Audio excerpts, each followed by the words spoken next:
मध्य प्रदेश किसान कल्याण योजना से जुड़ने वाले सभी किसान जो योजना का लाभ लेते हैं 14वीं या 15वीं किस्त उनके बैंक खाते में आ चुकी है। उन्हें अब इंतज़ार है 16वीं किस्त का। अगस्त का महीना लगभग समाप्त हो चुका है। यदि आप हमारे वीडियो को राखी से पहले देख रहे हैं तो आपको बता दें कि अगस्त के महीने में आप सभी को आपका 16वीं किस्त का राशि देखने को नहीं मिलने वाला है। यदि आप राखी के बाद देख रहे हैं तो आपको पता चल ही गया होगा कि आपको यह किस्त आपके खाते में नहीं मिली होगी। अगस्त का महीना समाप्त होने के साथ ही मुख्यमंत्री डॉक्टर मोहन यादव ने बता दिया है कि क्यों आप सभी का किस्तों को रोका गया, क्यों अगस्त के महीने में आप सभी का पेमेंट को नहीं किया गया है और फाइनली आप सभी को सितंबर के महीने में 16वीं किस्त के 2000 रुपये देखने को मिलने वाले हैं। कंफर्म डेट हमारे पास आ चुका है। यदि आपको 14वीं और 15वीं किस्त किसी कारणवश नहीं मिले हैं तो आपको 3 किस्त देखने को मिलने वाला है, जो कि कुल 6000 रुपये आपके बैंक खाते में देखने को मिलने वाला है। यदि चैनल पर पहली बार आए हैं, चैनल को सब्सक्राइब करके चैनल के साथ जरूर जुड़िएगा। इसी प्रकार से हम मध्य प्रदेश किसान कल्याण योजना से जुड़े अपडेट्स को समय समय पर लाते रहते हैं। देखिए, मध्य प्रदेश किसान कल्याण योजना का बिल्कुल ये नया और लेटेस्ट अपडेट ब्रेकिंग न्यूज़ के साथ हम आ चुके हैं।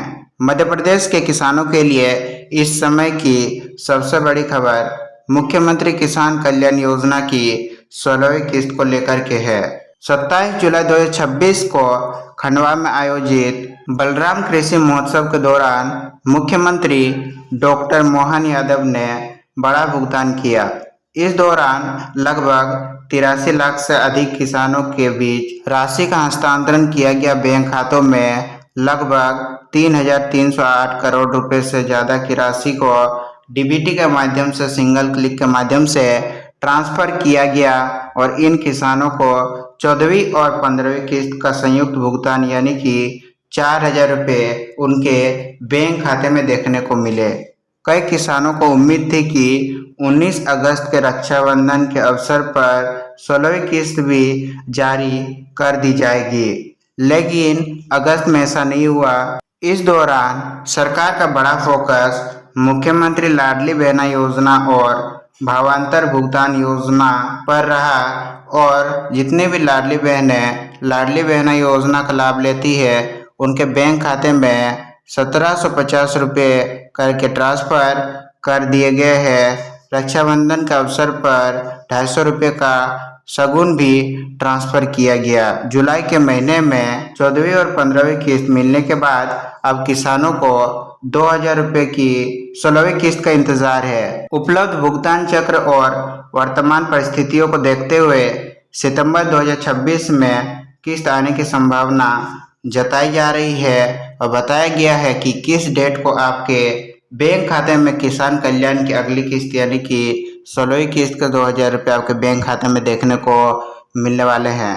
कुछ स्थानीय चर्चाओं और विश्लेषणों में सितंबर के मध्य या लगभग 18 सितंबर के आसपास भुगतान की संभावना बताई जा रही है और कंफर्म है आप सभी को 20 सितंबर तक आप सभी के बैंक खाते में आपका किसान कल्याण की राशि 16वीं किस्त आपके बैंक खाते में देखने को मिलने वाली है।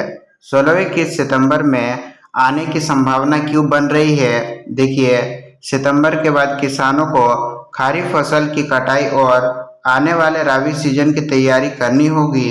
ऐसे समय में किसानों को बीज, खाद, सिंचाई, कृषि मशीनरी, खेत की तैयारी करनी होगी। अब जैसा कि आप सबको पता है, रबी सीजन के दौरान किसानों ने फसल को बोया था, अभी कटाई का समय आ चुका है और जल्दी किसानों को इस किस्त का यानी कि 16वीं किस्त के 2000 रुपये की आवश्यकता है और इन्हीं सभी खर्चों के लिए पैसे की ज़रूरत होती है। इसीलिए सितंबर में 2000 रुपये की सहायता किसानों के लिए काफ़ी उपयोगी हो सकती है।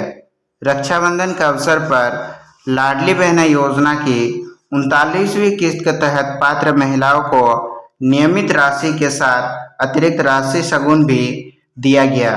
इससे कई लाभार्थी महिलाओं के खाते में कुल 1750 रुपये की राशि भेजी गई है। मुख्यमंत्री डीबीटी के माध्यम से रिमोट का बटन दबा करके सभी माताओं बहनों के खाते में पैसा को भेजी है।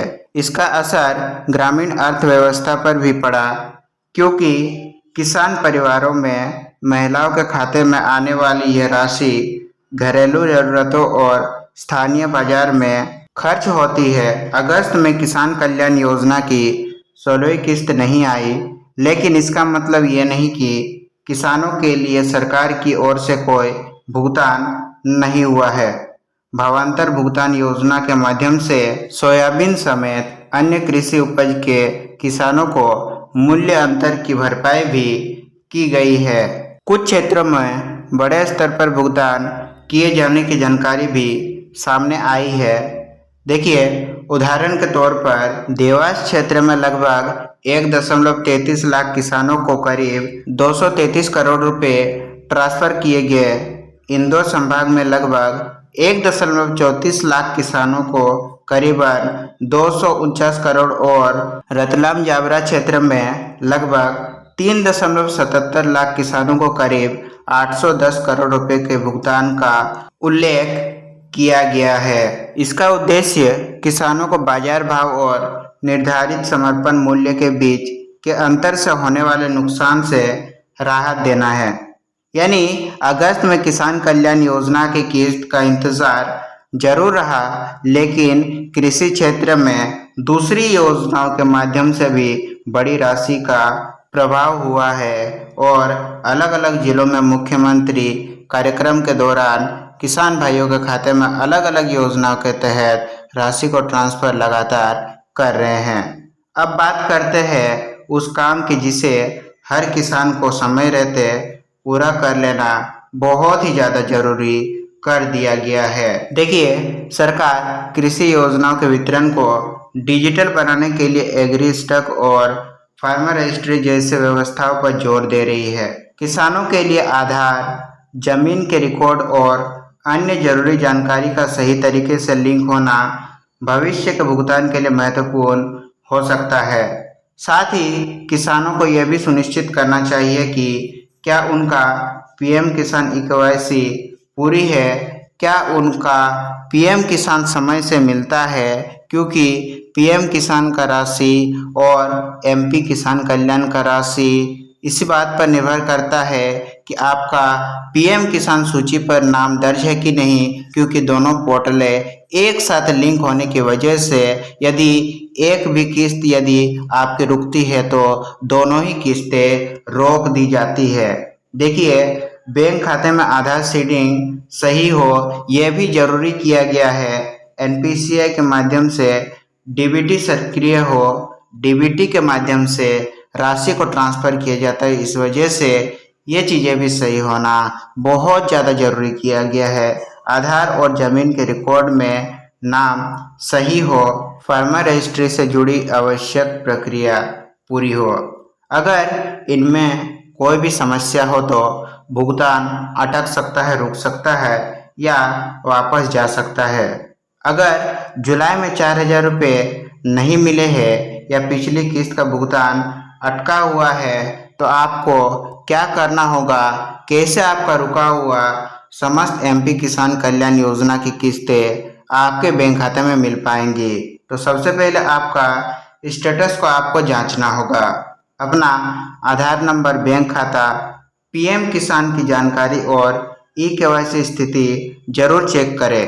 अगर बैंक खाते में आधार लिंक नहीं है तो बैंक से संपर्क करें। अगर जमीन के रिकॉर्ड और आधार में नाम अलग अलग है तो संबंधित पटवारी या तहसील कार्यालय से रिकॉर्ड सुधार की प्रक्रिया के बारे में जानकारी लें। और सबसे जरूरी बात, किसी अनजान व्यक्ति को ओटीपी, एटीएम पिन या बैंक की संवेदनशील जानकारी बिल्कुल ना दें। यदि आप इन जानकारी को उनके साथ साझा करते हैं तो वे आपके अकाउंट को खाली कर सकते हैं। भविष्य में मिलने वाली सभी किस्तों को वे स्वयं यानी कि अपने अकाउंट में ट्रांसफर कर सकते हैं। मध्य प्रदेश सरकार ने 2026 को कृषक कल्याण वर्ष के रूप में कृषि क्षेत्र पर विशेष जोर देने का प्रयास किया है।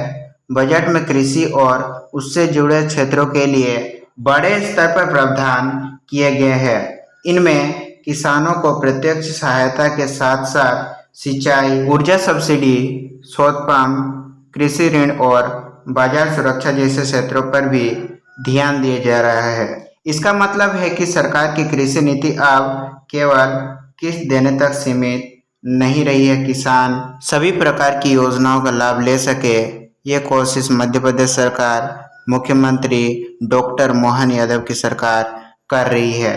देखिए, अगर आप मुख्यमंत्री किसान कल्याण योजना का लाभार्थी है तो अभी से अपने सभी दस्तावेज और डिजिटल रिकॉर्ड सही रखें, ई-केवाईसी पूरी रखें, बैंक आधार लिंकिंग को जांचें, एनपीसीआई या डीबीटी की स्थिति को भी जांचें, जमीन के रिकॉर्ड में नाम सही रखें, फार्मर रजिस्ट्री से संबंधित प्रक्रिया पूरी करें, क्योंकि आने वाले समय में कृषि योजनाओं का भुगतान तेजी से डिजिटल और डेटा आधारित होने वाला है।